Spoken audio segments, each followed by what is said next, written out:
ପାଖରେ ସୈନିକ ଅଛନ୍ତି ବୋଲି ଶାନ୍ତିରେ ଶୋଉଛନ୍ତି ଦେଶବାସୀ। ଖରା ବର୍ଷା ଶୀତ କାକର ଗୁଳି ଗୋଳାକୁ ଖାତିର ନ କରି ଅହରାତ୍ର କରୁଛନ୍ତି ଦେଶ ମାତୃକାର ସୁରକ୍ଷା। 1947 ଯୁଦ୍ଧ ହେଉ କି 1971 ଯୁଦ୍ଧ କିମ୍ବା 1969 କାରଗିଲ ଯୁଦ୍ଧ, ସବୁବେଳେ ଉଡ଼ାଇଛନ୍ତି ବିଜୟର ବାନା।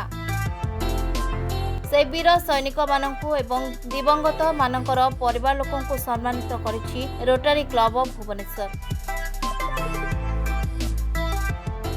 ମୁଁ ହେଉଛି Rotarian Yajnashish Mohapatra, district governor 2024-25 ନିର୍ବାଚିତ ହେଇଛି। ଆଜି ଏଠି ଯେଉଁ ଆମର ୱାର୍ ଭେଟରାନ୍ ମାନଙ୍କୁ ଯେଉଁ 70 ଜଣ ୱାର୍ ଭେଟରାନ୍ ମାନଙ୍କୁ ପ୍ରଥମ ଥର ପାଇଁ ରୋଟରୀ ଜିଲ୍ଲା 3262 ମାଧ୍ୟମରେ ଆମେ ସେମାନଙ୍କୁ ସମ୍ମାନିତ କଲୁ। ଆମର ଯେଉଁ ରୋଟରୀରେ ଗୋଟିଏ ଥାଏ ସେବା, ଆମେ ହେଉଛୁ ବିଶ୍ୱର ସର୍ବବୃହତ ସେବା ସଂସ୍ଥା।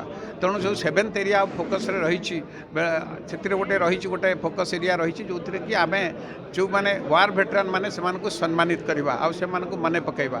ସର୍ବପ୍ରଥମେ ମୁଁ କହିବାକୁ ଚାହେଁ, ଆମର ଯିଏ ପାଷ୍ଟ ଡିଷ୍ଟ୍ରିକ୍ଟ ଗଭର୍ଣ୍ଣର ଯିଏ 2016-17ରେ ଥିଲେ, ସେ ଥିଲେ ବ୍ରିଗେଡ଼ିୟର ନାରାୟଣ ନାୟକ, ଯିଏକି ତାଙ୍କର 2020ରେ ସେମାନେ ଦେହତ୍ୟାଗ କରିଥିଲେ। ତାଙ୍କ ନାମରେ ତାଙ୍କ ମେମୋରି ତାଙ୍କୁ ମନେ ପକାଇବା ପାଇଁ ଆଜି ଆମେ ଏଇଭଳିଆ ସ୍ୱତନ୍ତ୍ର କାର୍ଯ୍ୟକ୍ରମ ଗୋଟେ ରୋଟରୀ ଜିଲ୍ଲା 3262 ମାଧ୍ୟମରେ କରିଥିଲୁ, ଯେଉଁଥିରେ କି ଆମେ 70 ଜଣ ନାଭି, ଆର୍ମି ଆଉ ଏୟାରଫୋର୍ସର ସମସ୍ତ ଯେଉଁମାନେ ୱାର୍ ଭେଟରାନ୍ ଥିଲେ ସେମାନଙ୍କୁ ଆମେ ସମ୍ମାନିତ କରିକିରି ଆମ ଭାରତ ମାତାର ଆଜି ଯେଉଁ ସୁଯୋଗ୍ୟ ସନ୍ତାନ ସେମାନଙ୍କୁ ସମସ୍ତଙ୍କୁ ଆଜି ରୋଟରୀ ପ୍ଲାଟଫର୍ମ ମାଧ୍ୟମରେ ଆମେ ସମ୍ମାନିତ କରିଥିଲୁ।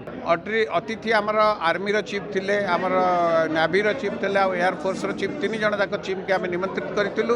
ସେମାନେ ତାଙ୍କ ତରଫରୁ ସେ 70 ଜଣଙ୍କୁ ନିମନ୍ତ୍ରିତ କରିଥିଲେ, ଯେଉଁମାନଙ୍କୁ ଆମେ ଏଠି ସମ୍ମାନିତ କରିଥିଲୁ। ରୋଟରୀରେ ଆପଣ ଜାଣିଛନ୍ତି ବର୍ଷ ସାରା ଆମେ ଲୋକମାନଙ୍କ ସବୁବେଳେ ଅସୁବିଧା ସୁବିଧାରେ ବିନା ସ୍ୱାର୍ଥରେ ଆମେ ସେବା ଯୋଗାଇ ଆସିଛୁ। ସ୍ୱାସ୍ଥ୍ୟ ଠାରୁ ଶିକ୍ଷା ଠାରୁ ଆରମ୍ଭ କରି ପ୍ରତ୍ୟେକ କ୍ଷେତ୍ରରେ ଆଇ କେୟାରରେ ଆମେ ଏ ବର୍ଷ 50,000 ଲୋକଙ୍କୁ ବିନା ପଇସାରେ ମାଗଣା ଅପରେସନ୍ କରିବୁ। ବର୍ତ୍ତମାନ ଆମେ ରୋଟରୀ ଗୋଟେ ସ୍ୱାବଲମ୍ବୀ କାର୍ଡ଼ କରିଛୁ, ସେଥିରେ ଆମେ 500 କାର୍ଡ଼ ଲୋକଙ୍କୁ ଦେଇ ସେଲ୍ଫ ରିଲାଏନ୍ସ କରିବୁ, ଯେଉଁଥିରେ କି ଆମର ବାର୍ତ୍ତା ରହୁଛି ଯେ ମାଗି ଖାଅ ନାହିଁ ଖଟିକିରି ଖାଅ। ତା ସହିତ ଏ ବର୍ଷ ଆମେ ମିଶନ ଗ୍ରୀନ୍ 2 ମାଧ୍ୟମରେ ଆମେ 5 ଲକ୍ଷ ଚାରା ଲଗାଇବା ସହିତ ବଣ୍ଟନ କରିବା ପାଇଁ ବି ପ୍ରତିଶ୍ରୁତି ଦେଇଛୁ, ତାକୁ ବି ମଧ୍ୟ ଆମେ ପାଳନ କରିବୁ। ଏଇଭଳି ଭାବରେ ଅନେକ କାର୍ଯ୍ୟକ୍ରମ ଆମେ ଏ ବର୍ଷ ଆମେ ରଖିଛୁ, ଯେଉଁଟାକି ଏ ବର୍ଷ ଆମେ ସମସ୍ତ ରୋଟରିଆନ୍ ଯେଉଁ ଆମର 4000 ରୋଟରିଆନ୍ 117ଟା କ୍ଲବ୍ ଅଛି ତା ମାଧ୍ୟମରେ ଏ କାର୍ଯ୍ୟଗୁଡ଼ିକ ଆମେ ସୁଚାରୁ ରୂପେ କରିବୁ। ଆପଣମାନେ ଜାଣିଛନ୍ତି ଜଣେ ଲୋକକୁ ବଞ୍ଚାଇବା ପାଇଁ ଯେଉଁ ଆମେ to donate to pledge your tissue organ and save another life, ଯେଉଁଟା ଯେଉଁ ବାର୍ତ୍ତାଟା ରହିଛି, ଆପଣ ଯଦି ଆପଣଙ୍କର କୌଣସି ଅର୍ଗାନ୍ ଦାନ କରି ଯଦି ଆଉ ଗୋଟେ ଲୋକକୁ ବଞ୍ଚାଇ ପାରୁଛନ୍ତି, ତାଠାରୁ ଆଉ ବଡ଼ ଜିନିଷ ଦୁନିଆରେ କ'ଣ ଅଛି।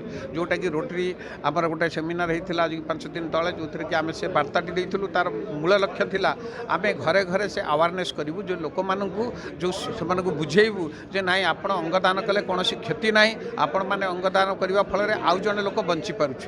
ଏଇ ଯେଉଁ ବାର୍ତ୍ତାଟି ଦେବା ପାଇଁ ଆମେ ସେ ସେମିନାର ଅର୍ଗାନାଇଜ୍ କରିଥିଲୁ। ଆମେ 117ଟା କ୍ଲବ୍ର ପ୍ରେସିଡେଣ୍ଟ ସେକ୍ରେଟାରୀ ମାନେ ଆସିଥିଲେ, ସେମାନଙ୍କୁ ଆମେ ଏଜୁକେଟ୍ କଲୁ। ସେ କିଭଳି ଗାଁ ଗାଁ ଘର ଘର ବୁଲି ଲୋକଙ୍କୁ ଏଜୁକେଟ୍ କରାଇବେ, ଲୋକଙ୍କୁ ଆୱାରନେସ୍ କରାଇବେ ଯେ ଆପଣମାନେ ଅଙ୍ଗଦାନ କରନ୍ତୁ, ଜୀବନ ରକ୍ଷା କରନ୍ତୁ।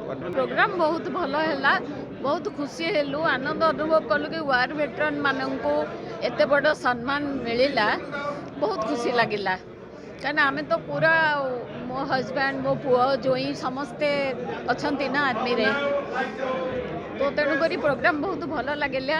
ଡିଜି ଯଜ୍ଞାଶିଷ ଯେଉଁମାନେ କାର୍ଯ୍ୟକ୍ରମଟା ରଖିଛନ୍ତି ସେଥିପାଇଁ ବହୁତ ଖୁସି ଲାଗିଲା। ସମସ୍ତଙ୍କୁ ତहे दिल से शुक्रिया अदा करती हूँ। रोटारी जिला 3262 प्रांतपाल यज्ञाशीष महापात्र अध्यक्षतार आयोजित कार्यक्रम में बहु वरिष्ठ रोटारियान, पूर्वतन प्रांतपाल, रोटारी क्लब ऑफ भुवनेश्वर सदस्य, इनर व्हील्ड सदस्य जोगदे वीर जवान मानक संबर्धित करथिले।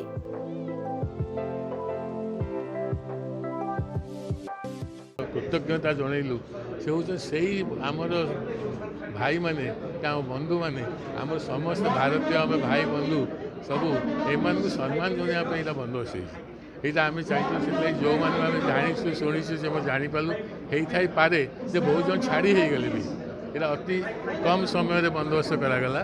यही प्रकार soldiers, sellers, air force officers, staff ତାଙ୍କର ସବୁ ପ୍ରକାର ସ୍ତରର ଯବାନଠୁ ଆରମ୍ଭ କରିକିରି ଉପରସ୍ଥ ଅଫିସରଙ୍କ ପରେ ଯେଉଁମାନେ ସବୁ ଯୁଦ୍ଧରେ ଅଂଶଗ୍ରହଣ କରିଥିଲେ ସେମାନେ ସବୁ ସମ୍ମାନ ଏଇଟା ଗୋଟେ ପ୍ରଥମ ଥର ଏଇ ପ୍ରକାରଟା ଆମେ ଆରମ୍ଭ କଲୁ।